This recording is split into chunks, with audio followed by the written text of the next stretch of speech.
haven't said anything yet. So I want to cover off on a few things today, and I'm going to be really honest. So some of what I say may be disheartening, but on the other hand, some of what I say should fill you with optimism and inspiration, and generally leave you feeling inspired with your careers. But I don't do sugarcoating, and it's a tough industry, and I want you to know that. The first thing I want you to understand is your sector, and not just what I'm about to say, but this is a message from here on out. You need to understand the sector that you work in, which is the research sector, okay? Most PhD students are so focused on their own research that they forget they're actually working in a sector in its own right, which has all the trappings of a sector. It has a union, it has lobby groups, it has the upper echelons that make the cultural norms that make it what it is. And you need to understand that because it will affect your career trajectory.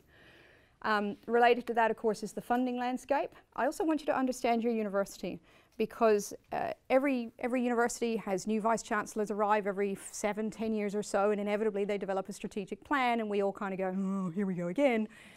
It actually matters.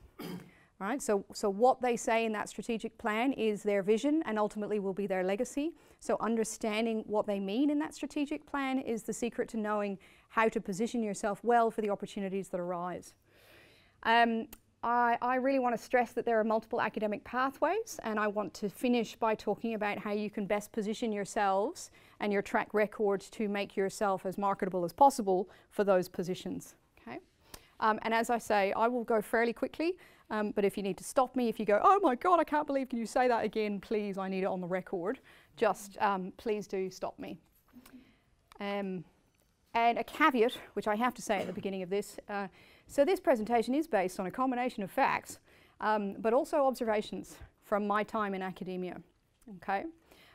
So it's not gospel, right? It's my interpretation of everything that I've experienced over the last 15 odd years, okay?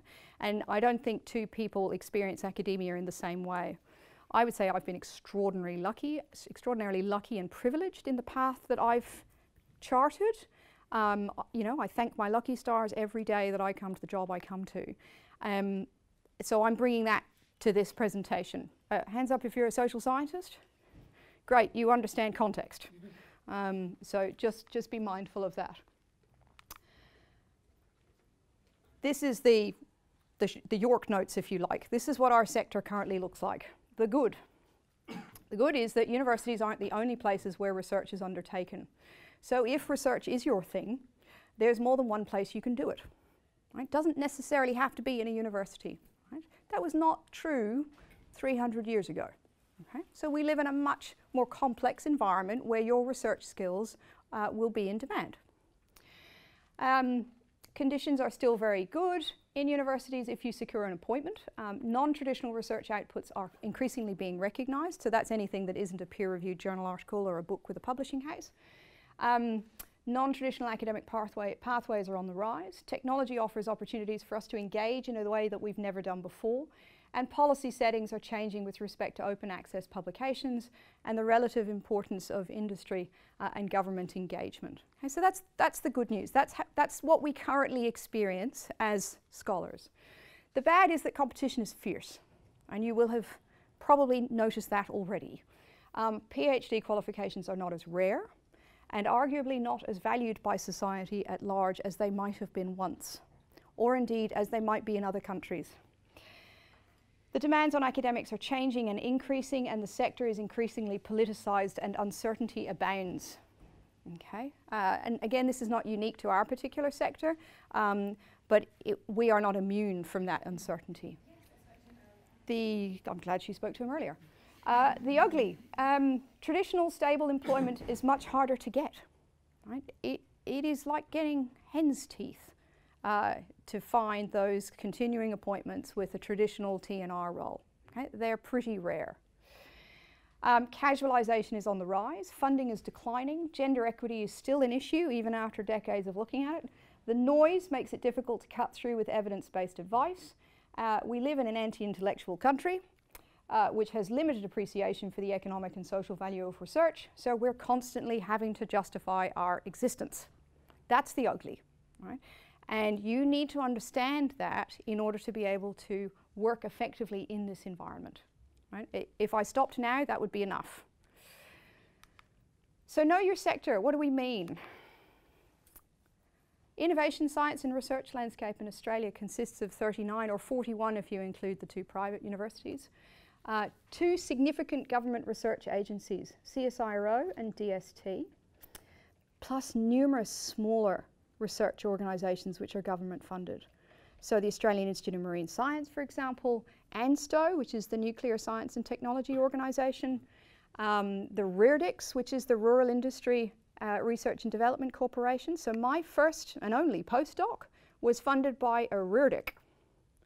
In fact, the Grains Research and Development Corporation. And that was the single most important aspect of my career trajectory, was that it was funded by a RIRDIC. Because if I'd been funded by an ARC Discovery, I would have had a completely different trajectory. I'd never have stayed. I would never have stayed in academia if I'd been employed on an ARC Discovery, because it would not have suited me or my skill sets. Okay. ACR is the Australian Centre for International Agricultural Research. And then there's semi-independent, publicly and privately funded research institutions. Bernadette. Can you explain why it wouldn't have suited you? Because I never intended to be an academic, because I had been led to believe that you couldn't really do applied research in academia, that you really needed to be focused on highly theoretical, discipline-oriented, discovery type research. And blind Freddie could have seen that that wouldn't have suited me. Whereas getting the RIRDIC, the GRDC postdoc, it was very applied. It was instantly international. So it was a comparison between Australia and the European Union's agri-environment schemes. So it exposed me to applied, policy-relevant research. By definition, I had to engage actively with the agricultural sector in both the EU and Australia to be able to successfully complete it. And so I had networks way beyond academia, even as a postdoc. And so I went, oh, I can see myself working in this field. And so it changed everything for me. I was an accidental academic at that point. I did the PhD because I got pregnant with my first child 2 years earlier than I thought. I was one of those people who's like, it's going to take ages, don't worry about it. It'll take 2 or 3 years for me to get pregnant. My husband was like, okay, that's fine, we'll start. 3 weeks later, we're having a baby. And somebody said to me, what are you going to do at home with a baby? And I was like, well, I'm going to be at home with a baby. I'm going to do what you do at home with a baby. And they were like, yeah. And they were like, you're going to die of boredom. Do a PhD. So when Ella was 6 weeks old, I started the PhD. And 18 months into the PhD, I got the postdoc. And that was it. So I've never left academia since. So, you can plan all you like, but sometimes you just got to be open to some flexibility. And fertility, who knew? There's also non-research organisations, which are mainly industry, which are eligible for research funding, either directly or indirectly through the R&D tax measure or tax incentive. Okay? So I'm telling you this because when you come up through a university, you really do feel like the only place that offers jobs in research or that provides research funding is the university. And it couldn't be further from the truth. And in fact, it is unique to Australia that 70% of our research is done in universities. If you take Germany or most European countries, it's the other way around. 30% of research is done in universities and the other 70% is done in organisations like CSIRO. Okay? And we're training you for a global market. Okay? So you need to understand the way structure influences the type of research that's funded and where the funding comes from. Okay? Increasingly, research is undertaken by a range of non-university, non-Commonwealth agencies, and this is pretty new. Okay?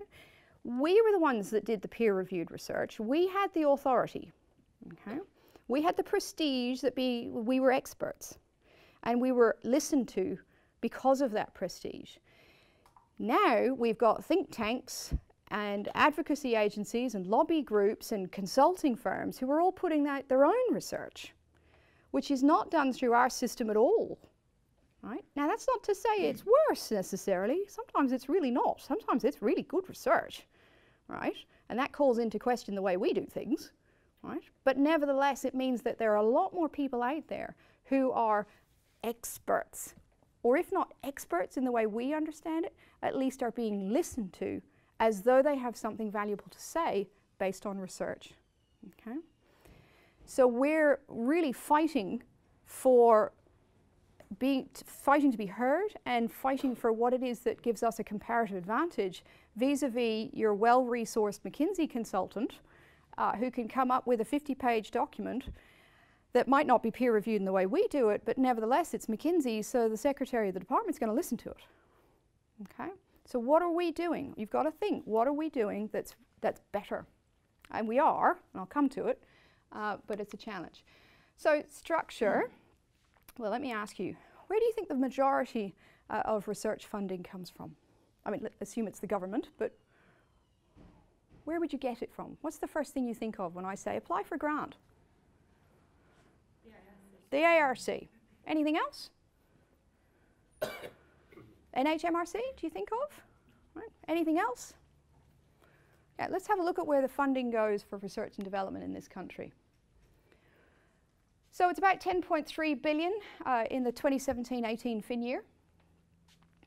2 billion went to combined CSIRO, the Defence Science and Technology Group, and the Australian government.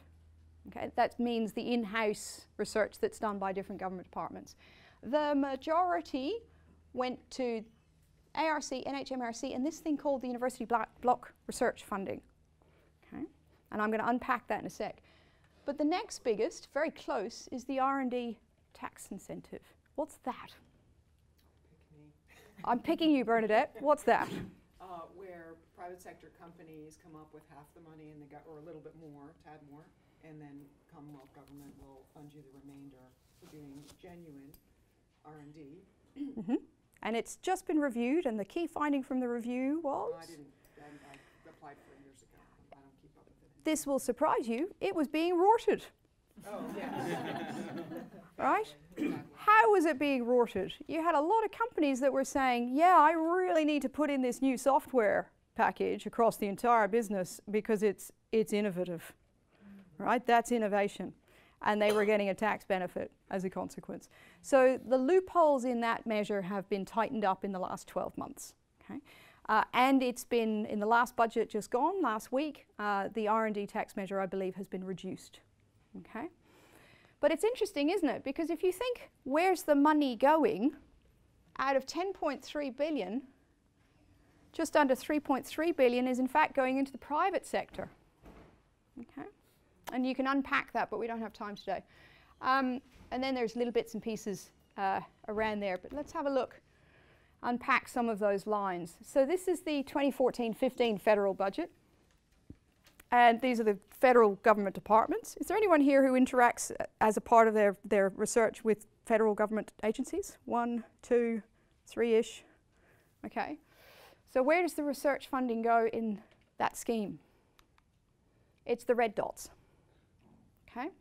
So the Department of Education gets quite a lot. The next big red dot is the ARC, the NHMRC, and CSIRO. Okay.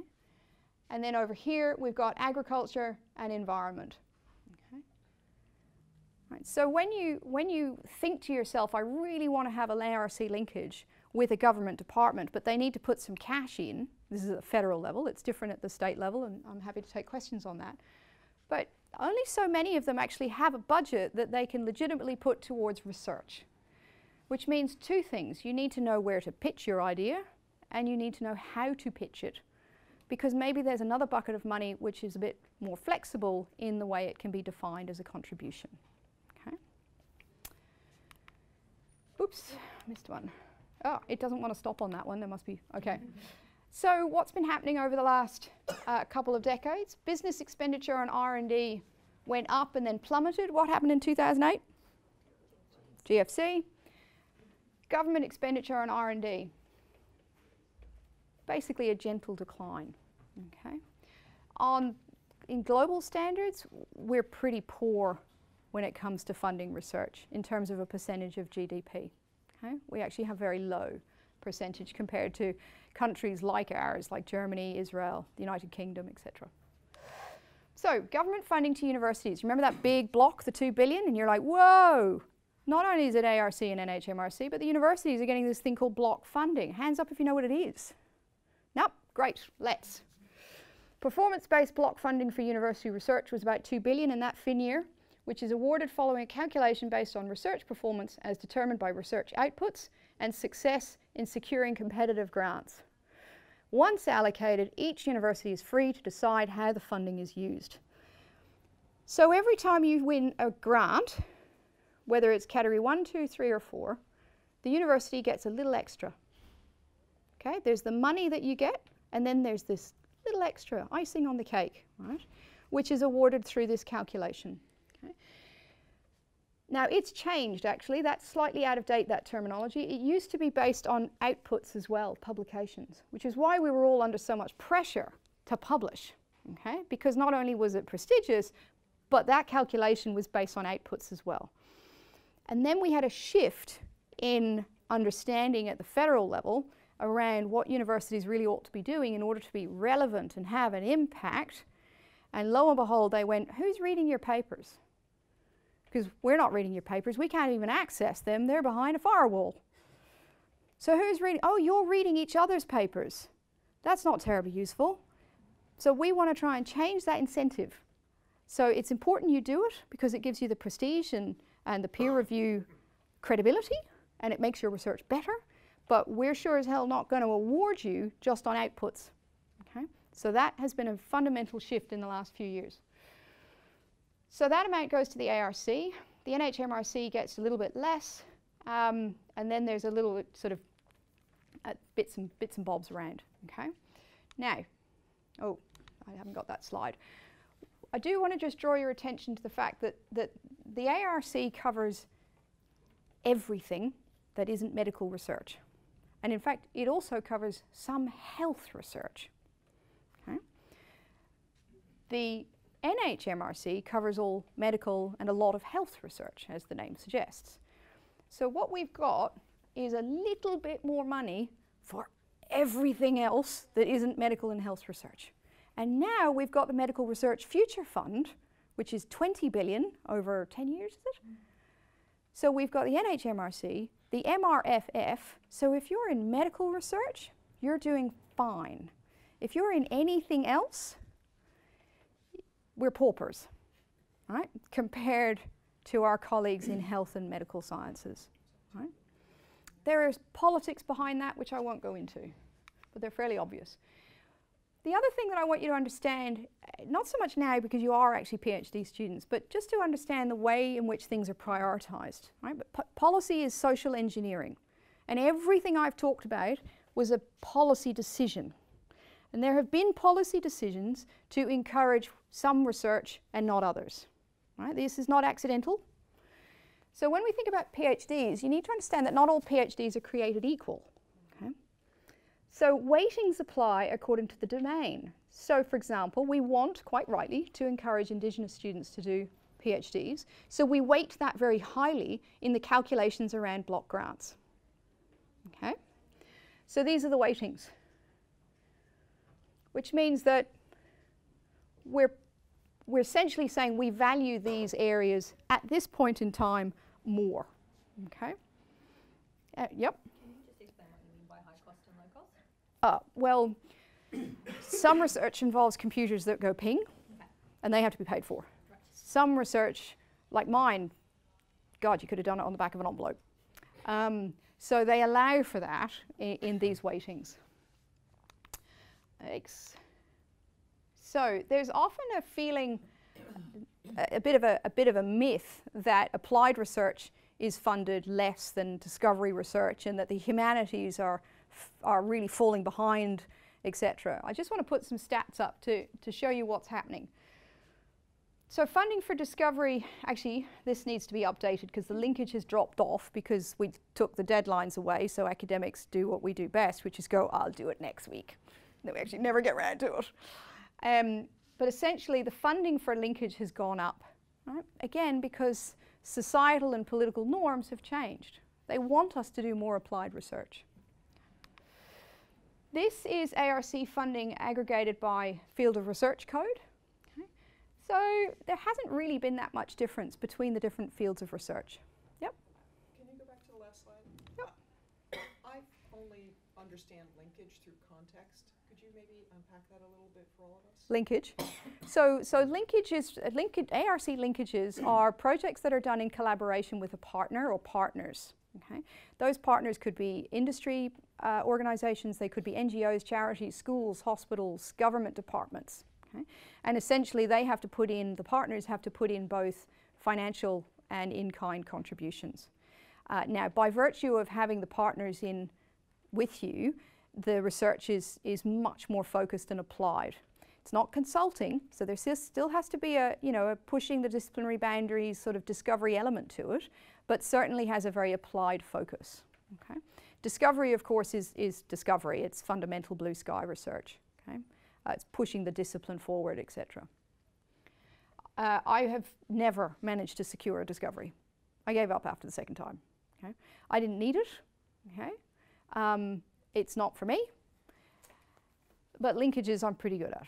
Okay? And even better at category 2 and 3, and I'll come to that. So you need to be thinking to yourselves, where are my strengths? Okay? I used to beat myself up about it. I've given up now. I'm like, okay, I'm just not that smart.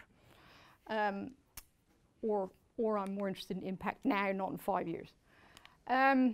So this is what the funding's been doing recently. So it's kind of, if the funding pot as a whole goes down, everybody's treated more or less equally.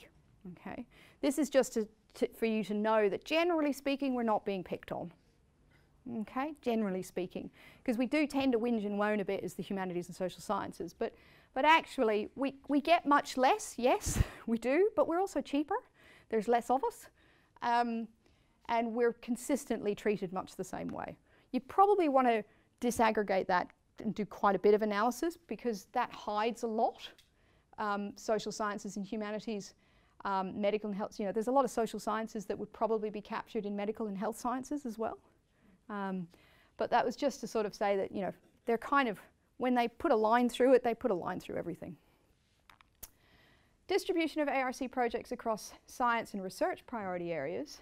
So they matter. Okay? So when you go for a grant, it's going to ask you what your research will be relevant to. Okay? Now, as you'd expect, linkages have much less unspecified categories than discovery. By definition, right? Because you don't actually know in discovery necessarily whether you're interested in one of those priorities. You might not be at all, and that's fine. But with a linkage, just by virtue of what they're like, you're much more likely to be able to map yourself onto one of these priorities. Okay. Whoops. It's going up, right? Research income from Australian industry contracts is going up. This has been a hard slog for Australia to try and bring the university fraternity much closer to the industry sector. Okay? Traditionally, we haven't been good at. That's a whole other lecture, which I'm happy to give, but we're getting better at it. This is super sensitive. Now, this is research income from cooperative research centres. Do you know what they are? Yeah? So CRCs they're like enormous linkages and really complex. 2 of them were announced yesterday. We're expecting another 2 to be announced from round 20 in the coming days. Essentially, these are really massive consortia which are industry-led. Okay? So we come along to help, but it's not driven by us. It has to be driven by industry. But inevitably, you have 20, 30 partners, at least a couple of universities. They're a bugger to work in. But they can be really rewarding as well. Okay? Now, you need to understand these 4 categories. Have you heard of them before? Yes. So, the one that used to be, the sine qua non of a successful academic was to secure one category 1 after another. Right? That was the kind of, wow, you've made it. Because it's been getting more competitive and because social norms have changed, we're now much more focused, we are much more focused, relatively speaking, on category 2, 3, and 4 than we have been in the past, okay? Particularly as in humanities and social sciences, okay? So category 2 is anything you get from a government, state, federal, or local. Category 3 is industry funding, and category 4 are the CRCs. Okay? I think you need a different skill set to be able to go for those different types of grants. Okay? Now, one person can be successful in all 4, but you bring a different set of skills with you as you prepare the partnerships, the proposals, the team you pick, the track records you're looking for. They're looking for different things. Okay? And I'll be very honest with you, I am not super competitive in category 1. Right? My track record is just not competitive enough because I haven't spent 15 years publishing in top tier journals. It's just not, I don't want to. Right? But would be very competitive in 2, 3, and 4. Okay? And we'll come to your trajectory in a moment. The expectations, I'm conscious of time, but funding for R&D is declining in absolute terms, and the full costs of research are still not met by government funding, so universities cross-subsidise research from student fees. Did you know that? Yeah. No. Nodding at that. You didn't know that. Although I should have assumed it, I guess, because yeah. it should be on this, but I didn't heard it before. So I think it's about 60% of the money that you bring in to cover. So 60 cents in the dollar is covered by the grant. The other 40 cents is covered by the university through other means, predominantly teaching.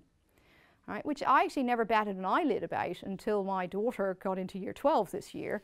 And I thought, oh, she's going to be paying $30,000, $40,000 for her grant, her degree, and not all of it's going to go into teaching her. So unless we crack that research-led teaching nut, which we haven't cracked, that's a little bit odd, right? And it's never really hit home to me as an academic. But it's kind of a little, I'll use the word odd. You might use others. Governments are increasingly demanding proof of the economic and social return for the investments they make in R&D. Consequently, the expectations on researchers and universities is changing. So you've heard of the impact agenda, the engagement agenda. Okay? Funding is increasingly tied to partnerships, commercial opportunities and impact, and skill sets are changing. So the sector has, as a whole, this is my personal opinion, has not found a happy balance between the traditional role of universities around truth, knowledge, public good, education, and contemporary expectations. We really are in a state of flux at the moment as we try to find our way in a really complex, uncertain environment where we're not the be-all and end-all in the way that we used to be. Okay? And it's only going to get harder. Okay? The way we teach will change, what we teach will change, the type of research we do, how we do it, and where the money comes from will continue to change. And those of you that are sensitive to those changes will adapt and succeed. Those of you that aren't will fail. So, know your university very quickly. So our university works in that context. Right? This is the 2017 UQ summary of our annual budget. We are an $1.8 billion enterprise. That is a big enterprise, folks. Now, on the left-hand side, it lists where we get our money from. And you'll recognize HECS, right? Student fees, HELP, the research block grant, which we agreed was calculated on the basis of our success in securing research funding, category 1, 2, and 3. So the more successful you are as a research university at securing funding, the more money you get from the government on top of that. What does that actually do structurally to the sector? What does it do? It rewards excellence, right? In doing that, I was thinking it creates a less even playing field.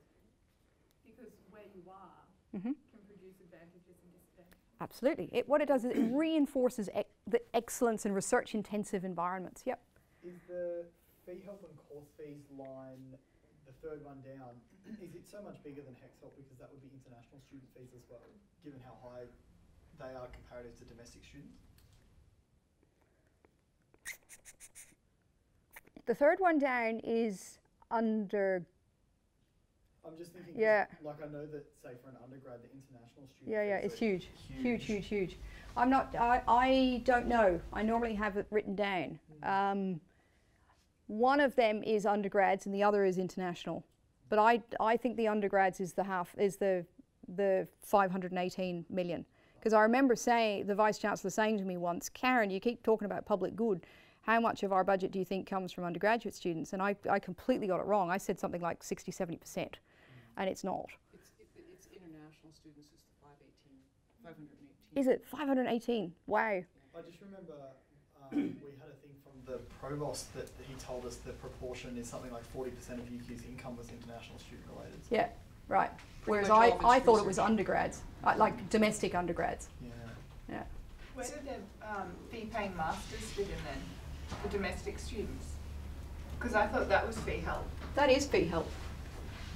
I don't think that's entirely right. Can I take this on notice and I'll give it to Anne-Marie? You can actually, if you go to the annual report and look at the footnotes, it tells you.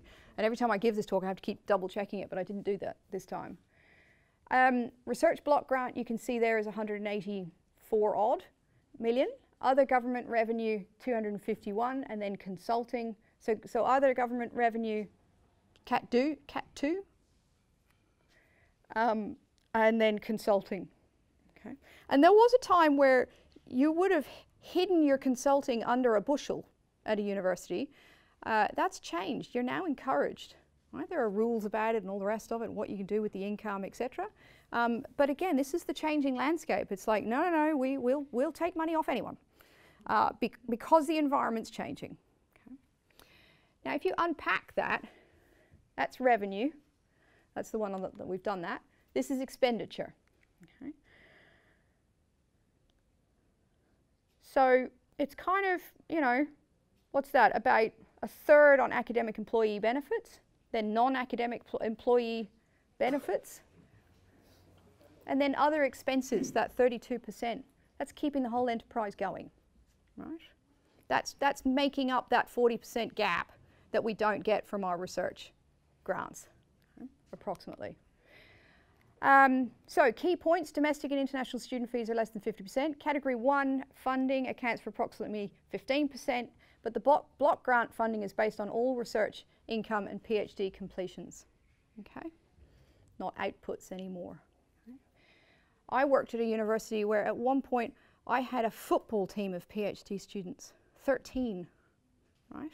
Which wasn't healthy for me or them, but there was a real emphasis placed on get as many PhD students as you can, because when they finish, that's, well, in fact, at the time, it wasn't even when they finished, you remember? It was every year, right? And then the government said no, because some of them are staying for decades.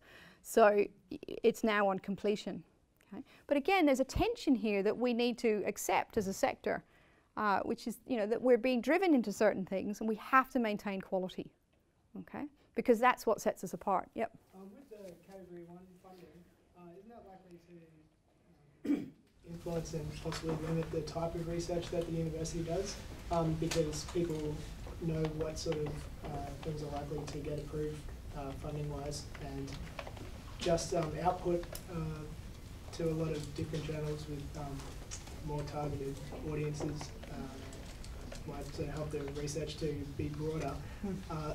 So whilst it's quality, it could potentially limit the quality in some areas because people have to change their research. Yes. Yeah, to be more accessible. Yeah. Yes, that's definitely a valid argument. And it's a delicate line between making sure that what we do is high quality, but also relevant and likely to have an impact, and that we don't let the latter undermine the former. Does it happen? Yes, it does. Just because in a field like music, outside of education, where's the impact? Yes. Well, I would have said it was fairly profound. Well, hopefully, but I just mean in terms of, Proving it. convincing government, that there's not the impact to everyday life and industry and things that may be in other fields, which makes it more challenging. Oh, completely. Yeah, absolutely. And there are real issues here around not letting science engineering drive too much of this, right? Because what sets us apart from animals is the joy of the humanities and music, and as far as I'm concerned, we need to have people who are studying reinterpretations of Shakespeare from the 1600s, because it's what makes us people and a civil society. But if we don't fight our corner strongly enough, then we lose. Yeah, I have a question about industry contribution, and maybe it's surely presumably buried in those numbers, but in other countries, because especially in the engineering fields, a good university is preparing that person for the workforce. Far fewer people stay in academia from engineering, maybe 7 to 12% max. What is it here for engineering? I don't know, but it's like 12%. Yeah. Yeah. But if you can leave academia and go into industry and get paid a lot, you're not going to stay in industry. Not so with social sciences. It's about, at least in our school, political science, it's like 24% eventually end up as academics, which is pretty high. But is in the prior slide, is there big grants and contributions from Boeing and agricultural industry? That's all captured in that. It is. Okay. Yeah. Under what would it be under? Do you That think? would be Other under. government. No. That would be consulting and contract revenue, I think. Yeah. Okay. But it's not huge. It's less than 10%. It's not huge. And in other institutions in other countries, it's It would much be bigger. massive. So I mean, there's controversy around this OECD table that's produced around university-industry interactions. But I think we rank 23rd in the world, and I think, you know, we're ahead of something like, I don't know, Kazakhstan or somewhere. You know, yeah, it's crazy. You go, really? We're that bad at it? Now, again, I've heard that table has been disparaged, and I'm not familiar with on what basis. But even if we weren't 23rd and we were 15th or 19th, we're still traditionally not great at it. And there's structural reasons for that. It's not all our fault, right? And it's not their fault either. Okay. Now, last year we had a bit of a hit, which was that savings from the Research Block Grant Scheme would total $328 million in the 4 years from this fin year on.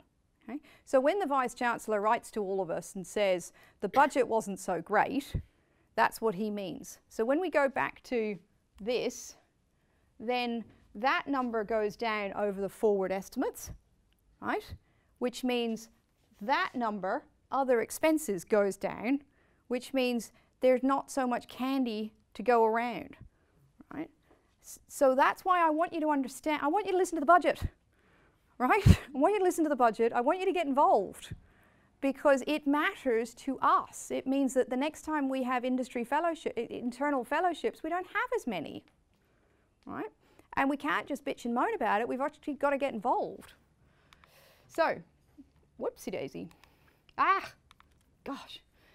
So these are the two schemes that, if you like, make up the slush money that we have. One is the RSP, which is allocated to institutions on the basis of the competitive grant research. That's category 1. And industry and other engagement research income, 2, 3, 4.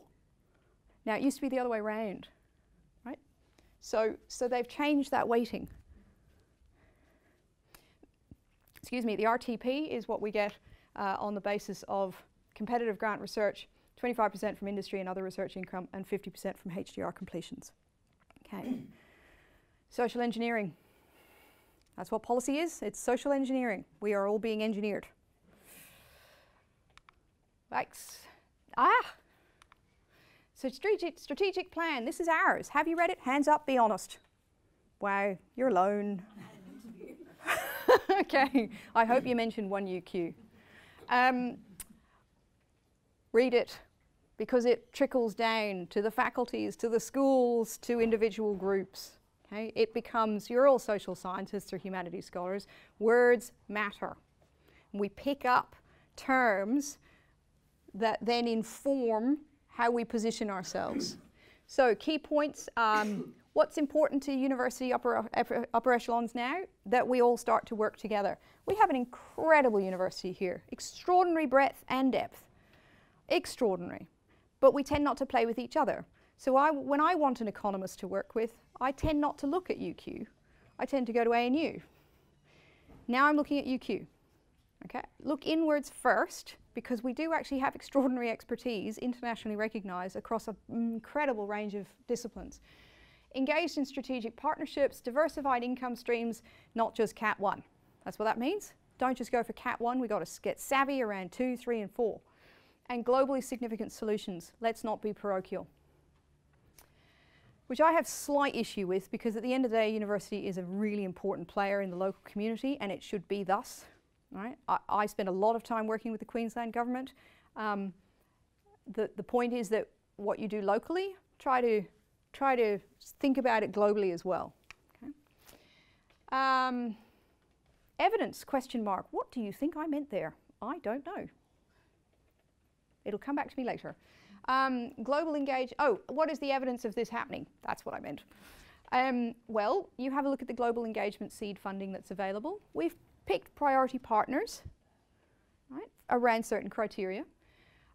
Priority country and industry partners as well. So this is about the university saying we can't dance with everybody, but we'll have a dance card with a few people on it. The UQ branding, right? So many institutes particularly have their own brand, and they're being told, no, we got to be one UQ. Now, interestingly, I went through this as a postdoc at ANU nearly 15 years ago. It was all one ANU.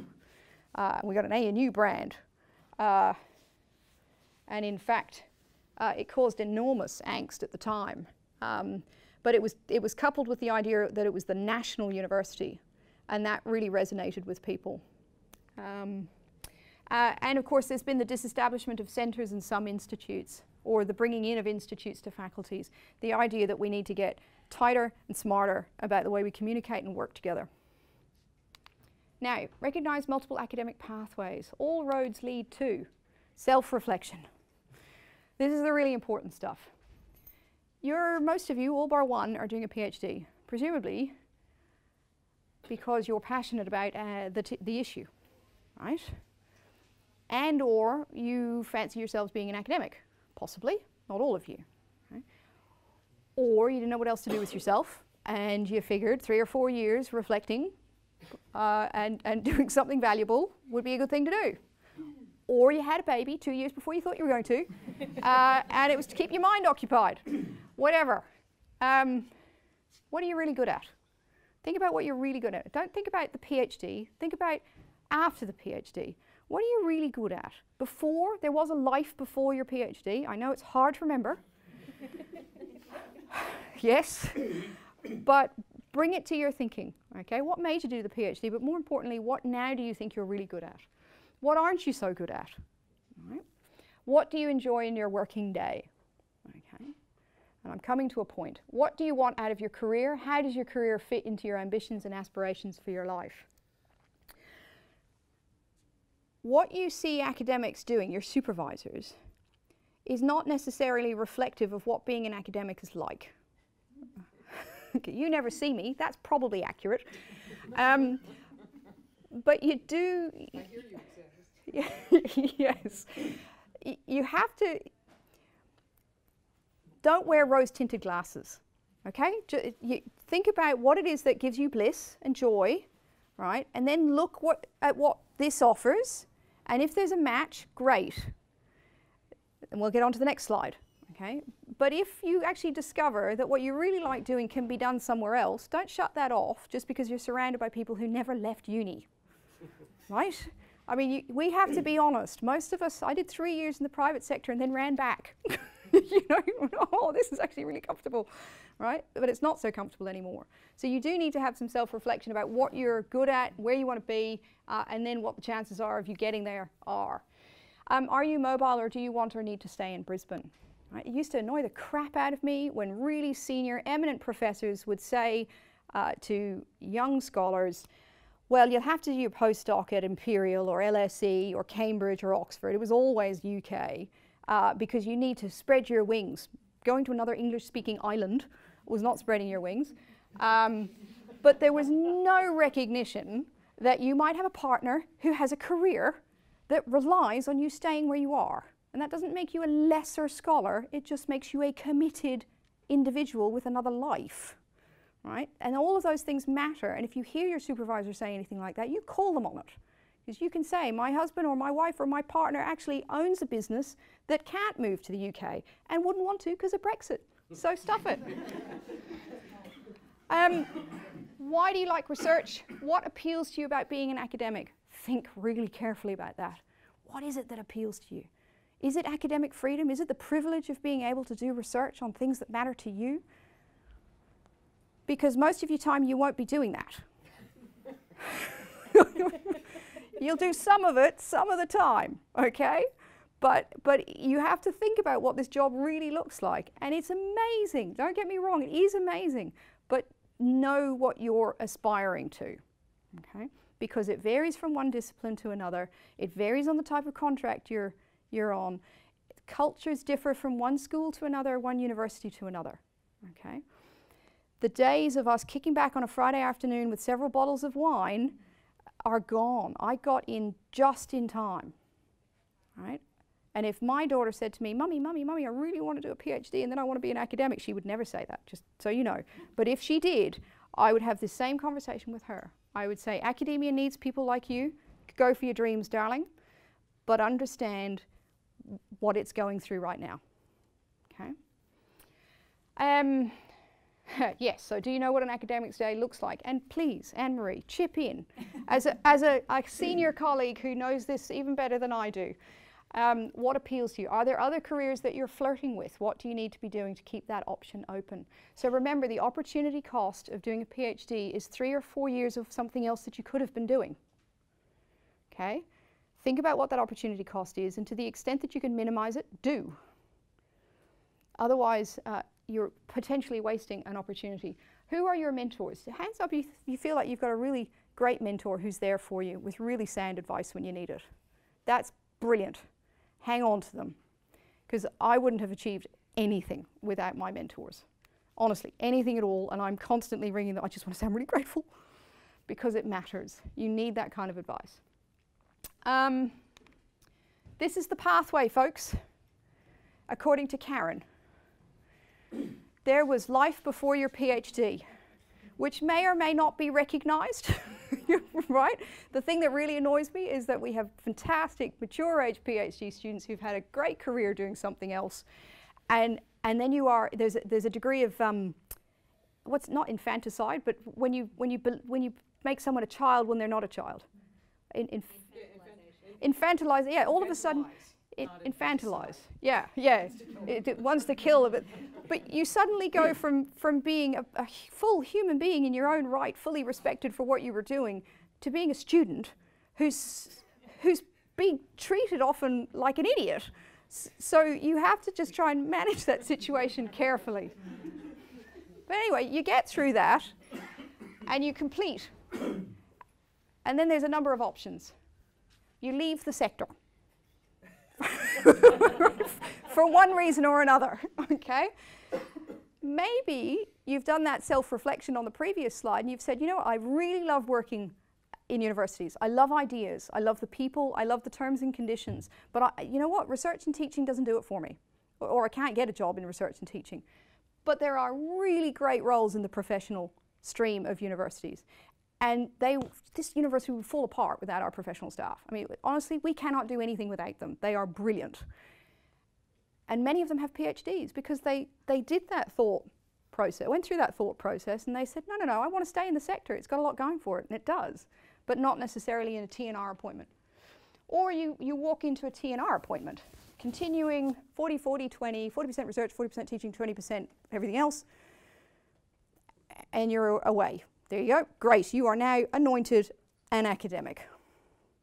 Chances of you walking into one of them out of your PhD, what do you reckon? Yep, about 5%, I reckon. Right? Based on anecdotal evidence and sample size of 1. Bugger all chance of that. What will increase your chances, of course, is your networks, publications, teaching experience, right? Being there in the right place at the right time. Okay? That's what increases your chance there. You might get an internally funded postdoc fellowship, okay? Which could be someone like me or someone else with a budget. So I've got 2 postdocs working for me that are funded out of my core budget, so it's not externally funded, but I need their skill set, they're hungry, they've got the right attitude for the type of work that we do, and I say, would you like to be a postdoc? Okay? Not too many of them around. Or you get an externally funded postdoc, funded either by category 1, 2, 3, or 4 funding. Right? So they're the ARC type postdocs. Or you get one that isn't on someone else's grant, but you get a DECRA, a Discovery Early Career Researcher grant, or you get a RURDIC postdoc, right? Difficult. Really, I mean, they're competitive. So let's say you do get one though, and you do it for 2 or 3 years. Increasingly, they're only 2 years. And then you have another decision to make, because that's not a continuing appointment, right? It's not. Unless it's a DECRA and it's a particular university where they offer a built-in T&R appointment at the end of it, or in our situation, you apply for an extension through the Amplify scheme, which is again another competition. You either leave the sector, get another externally funded fellowship, or get an internally funded research or T&R appointment. Okay? You carry on. Right? You carry on. You carry on. I mean, there is nothing permanent until you get the T&R appointment. Yep. So you don't have an arrow between externally funded and internally funded. Does that mean if you magically got a DACRA and you got through and you finished, no one's going to go, I've got an internal postdoc fellowship, do you want it? No, that's an oversight on my part. Okay, there should be an that's arrow. fine. Cool. Yeah. Yeah. I mean, you can basically walk into, you know, if they're available, you can walk into any of these things. But there's lots and lots of people going for them, right? You know, I would say above your track record is knowing that they're coming up and knowing the people who are offering them. It's amazing to me. Yep. You just mentioned in terms of the T&R stuff, that right place, right time. Anecdotally, I feel like there's probably that plays more of a role than I would think. Is that correct? Yep. And a correct assumption? Yep. Okay. Yeah, completely. I mean, this is a human situation. And don't ever forget that. We're social beings, you know. Yep. My greatest anxiety, and the thing that just hasn't really been explained to me yet, is managing the gaps between them. Is there something in place No. within it? No, you just No. rub sticks. No. Yeah, okay. So, well, you know, so I fill some gaps for some people because I have a little bit of freedom to do that. Sometimes if you're really good, you know, the university, and you make the case to the head of school or wherever you are, then yes, sometimes. But I'm not joking when I say 2 weeks ago I had 4 meetings, all of which were people asking for jobs because they were about to run out of externally funded money. And you can't magically create jobs. And then there's the time lag. You know, so even if, as I do and others do, if you work with them on a grant, you're still talking at least 6 months if you're lucky. And I look at, you know, again, this is the advice to my daughter is, what do you do in the gaps, right? I mean, how do you pay for stuff? I just don't know. So you end up doing a whole lot of sessional teaching or whatever's around, or selling coffees or whatever it is. And all I'm saying is that if I were your guardian, for want of a better word, I would be thinking to myself, is this worth it? So the conversation I had with one person 2 weeks ago was, why are you waiting? You have incredible skills. You're an extraordinary individual. You are personable. You're inspiring. What in God's name are you doing waiting for this sector to recognize that? And she burst into tears, right? You know, and I was like, oh, I'm sorry, I didn't mean to be quite so hard. And she said, no, you know, my husband tells me this all the time. I'm thinking it, you know. But sometimes you just gotta go. If it's not going to deliver it, yep. With the teaching and research appointments, although they're difficult to get, Yeah. is there a way to still have sufficient links with industry while doing that? Yeah. Yeah, and it's actively encouraged, definitely. So you might do 2 or 3 courses a year, depending on the school, depending on the class size, but the rest of your time is working on the research that you want to work on, and that might involve an industry partner. Now that's what you get with a T&R appointment. So I had a tenured T&R appointment at ANU, and everyone was like, wow, that's so cool, how could you walk away from it? I wanted more freedom than it gave me, but it still gives you a lot of freedom. Okay. Yeah. So they're still great Guernseys. Okay. I'm thinking more from the perspective of, for example, if you're in perhaps the health profession, somewhere where you have to actually, say you have to do clinic work to maintain your clinical accreditation, which supports your teaching, but the university can't offer you clinic work. Now that means you have to do it elsewhere. Mm-hmm. Is that kind of something that can be achieved? Yes. Okay, good. Yeah. Yeah.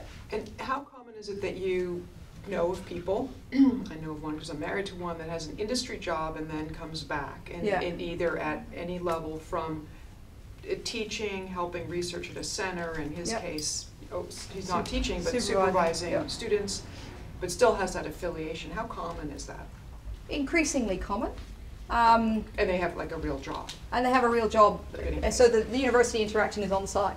Yeah, but it's the best of both worlds. They carry the business cards, they have the affiliation, they have the library access, they can go have coffee at Wordy's, but they have, you know, they can pay their mortgage It's or their much more, it is, it's much more common in the sciences and the engineering fields, because, and even law, because they have that sort of professional practice bent to them, and they maintain those relationships.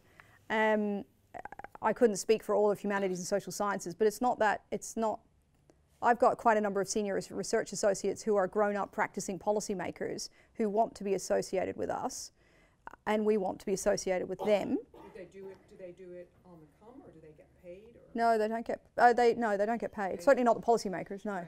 A couple of the independent consultants who have PhDs and particular expertise, yes, if they come in a partnership with us, then they would get paid. Yeah.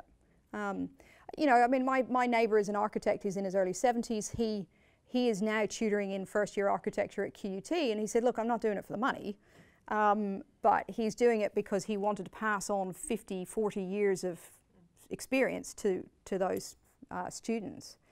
And I think they'll be better students for it because he's very practical and hands-on.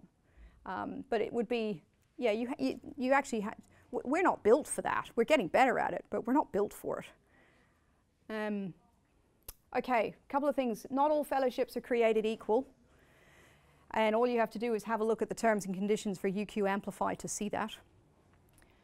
You must move from being employed on projects to being a chief investigator on projects if you're to succeed long term. I learned that, so not for me personally, but a colleague of mine had been employed on projects for better part of 20 years, and it was fine until the guy that kept getting the projects retired, and then we sacked him because he had not demonstrated his capacity to bring in funding. Right? Lots of great publications, but it wasn't enough. How do you manage that though, unless you're employed by the university? Because if you're putting in a grant application for a grant that will pay your salary, you're not allowed to be That's right. the chief. So how do you work around that? You go for little things that don't need to pay your salary, right? So I've got a colleague now, and I will pay his salary for at least a year, which means he can say he's employed for the next year, and then we put him on as the lead CI for the next Category 2 funded grant. Okay. And then he gets to say he was lead CI on a Cat 2 grant, right? So you have to have conversations with all of your supervisors to say, not Karen Hussey gave this presentation, you are now legally obliged, but have conversations about, well, how, you know, where is the funding in my field, and how can I get little opportunities that build up to bigger opportunities. Not all invitations are opportunities, but all opportunities should be grabbed. There are whole years of my life I can't remember because I worked so hard. But I was promoted quickly as a consequence. You know, I did everything that I could possibly do to make myself a well-rounded academic. All decisions you make should be strategic, and this is a self-driven sector. You make your own career. Your mentors are important, but at the end of the day, this is an incredibly individualistic sector. To its detriment, particularly the social sciences. All right? The rest of them, they're all good at working in teams. It's feudalistic, which has its issues, but they work in teams. We tend not to. So you've got to be self-motivated and self-driven. And if you are going to be in academia and then leave, and if you want to keep the door open to come back, don't leave before you're an associate professor. That was just advice given to me. Last slide, because I know I have to go. Balance is the key. Your research portfolio should be like a share portfolio. You want strong, high-quality publications that always deliver. Okay? They're the ones where people go, oh, wow. The next one is solid performers that demonstrate particular skills or interest or contribute to the disciplines. For example, special issues, edited volumes. Now, a special issue in PNAS or top journal in your field, that's number one, right? High risk, high return. Timely, impact-oriented pieces designed specifically to inform or influence, right? So I spent a lot of time working on them. And NTROs are now being collected and recognized by universities. So it's no longer, don't listen to anyone who tells you that they're not valued. They are. Not instead of, but in addition to. And a conversation article is great, but I will say to you what I say to everyone. There's the cake, and then there's the icing. You need the cake. Without the cake, you are not an academic. The icing is the conversation article. It's the radio interview. It's the briefing. Okay, but you've got to have the cake. Your teaching portfolio should be developed, even if it's only guest lectures. Your service contributions will serve you well too. Say yes to everything if you can, but don't be exploited. Okay? Do not be exploited. See previous slide. Not every invitation is an opportunity. Decisions about all of the above should link back to the path you're hoping to take and the strategy and expectations being pursued by the university and the sector respectively. So everything we've talked about matters. I have to go. I've got to interview someone. Okay, great. Love you all.